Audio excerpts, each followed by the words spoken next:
This is our road back to Valencia. And this episode, we're going to London.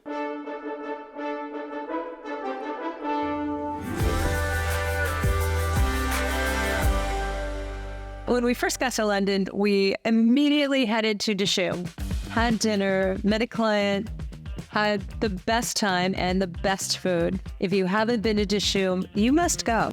Whether you would like Indian food or not, you really have to go to this place. And in general, the restaurants in London, it's become a foodie town. So definitely check it out. And before you go, you should make some reservations if you can, because it is a crowded place. And so you have to plan ahead a little bit. Right before we left, we watched the London episode of Somebody Feed Phil. Yes, London. He made some excellent recommendations on where to get fish and chips, or going to Burroughs Market where you can try food from all around the world. Highly recommend. I love it here. So we stayed in Kensington and woke up the next morning to the most incredible weather. It was 75 and sunny. Perfect day. There were more pink Englishmen out that I've ever seen, just enjoying the weather. Everyone was riding bikes. Everyone had their kids out. Hyde Park was more packed than I've ever seen it. And it was really, really nice because the whole energy of the town was just vibrating. So I loved that. That was really special. And it let us walk. It allowed us to be able to take in the city in a much different pace than just hopping in a cab and going to locations as we normally do, because the cabs there are really expensive and normally it's really raining. I really wouldn't recommend using cabs to get around London. The underground is so easy and affordable and fast. And honestly, now you can just buy an Oyster card and just reload that. Or for us, even easier, they have contactless stations at the turnstiles. You just hit your phone and it was perfect. But we ended up taking a cab to Soho to go to a rock and roll tour, which was so much fun. Yeah. Loved it.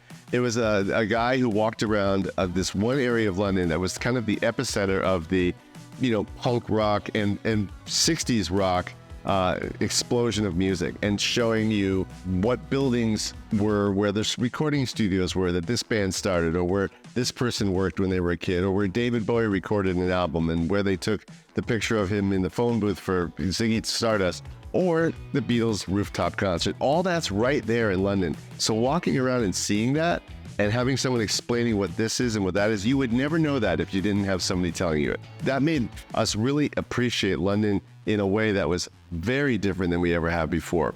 And it was really fun. It was so much fun. I'll put a link to that experience. It was an Airbnb experience. Highly recommend. Because the weather was so incredible, we took a 3-hour walk from Soho all the way back to Kensington through the park. It was amazing. Then we hopped on a train and went about 40 minutes outside of town and visited a really good friend of ours who lives in Hampstead. And that was so much fun. Hey, Andy. Drank way too much tequila. Yeah, Andy sometimes has bad ideas, and his idea this day was to have tequila on the rocks, and he insisted that we join him. So we did. We had 500 tequilas. A lot of tequila. As you can see. So on the way from Andy, we took an Uber. Which was super expensive. Yeah, the Ubers and cabs are out of control. Yeah. Anyway, that was what we did that night, and it was really fun, and it kind of set the tone for the rest of the trip. London can be really expensive, and there are some things that you can do there for free that are just totally worth doing, like visiting the National Gallery or the British Museum. You could also go to the parks. There are 3 major parks there that are open to the public, and they're beautiful. They're well maintained. Hyde Park, St. James Park, and Regent's Park, I think, are the 3 main parks there. But it's hard to find the bathrooms. I found it hard to find the bathrooms, and I don't know why that was.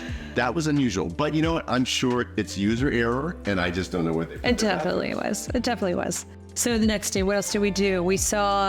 We went and did the Frameless exhibit, which is just sort of this kind of projection mapping experience where the ceilings, the walls, the floors, everything in these giant rooms, they have projected all these different kinds of artworks, and you can go into different rooms, and each room has got kind of a different vibe. Well, it's a different artist, and so you're actually kind of living their art, like as if you're in the painting or in their work, and it was just beautiful with great music.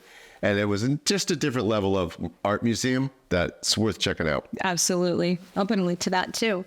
And then what else did we do? We went on the crazy, crazy high-speed riverboat on the Thames. We found one that was a speedboat. It was a 750 horsepower, James Bond boat that went really fast and tore all through the Thames from downtown where the M6 building is and all the, downtown London, all the way up to the mouth of the Thames where there is these structures that they have built to actually keep flooding waters from coming into the city, which is an amazing feat that I didn't realize that they did, but they used it how many times? Like 30 times last year. They thought they were going to use it 3 or 4. They ended up using it 30 times.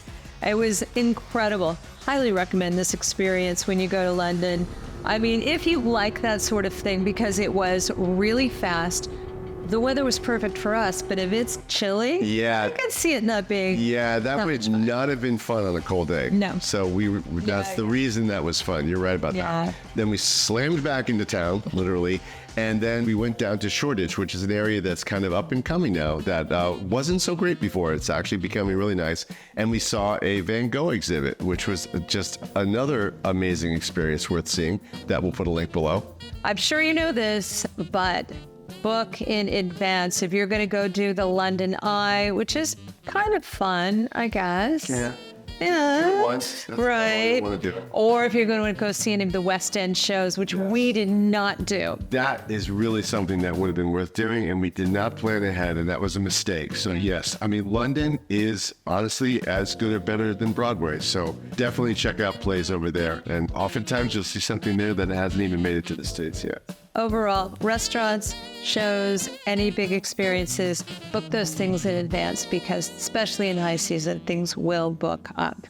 One of the last things we did was we went and got a Thai massage at this great spot in London because both of our feet were killing us and actually everything was kind of killing us. So I had a great massage. Recommend that, take care of yourself when you're traveling and take a moment, like go get a massage.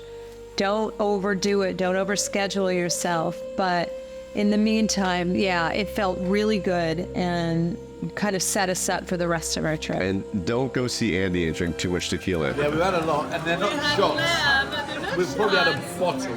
Definitely. So it's really a matter of giving yourself a little bit of, TLC along the way when you're traveling, because traveling seems like it's all vacation and fun. It's actually some work. So you got to be aware of that.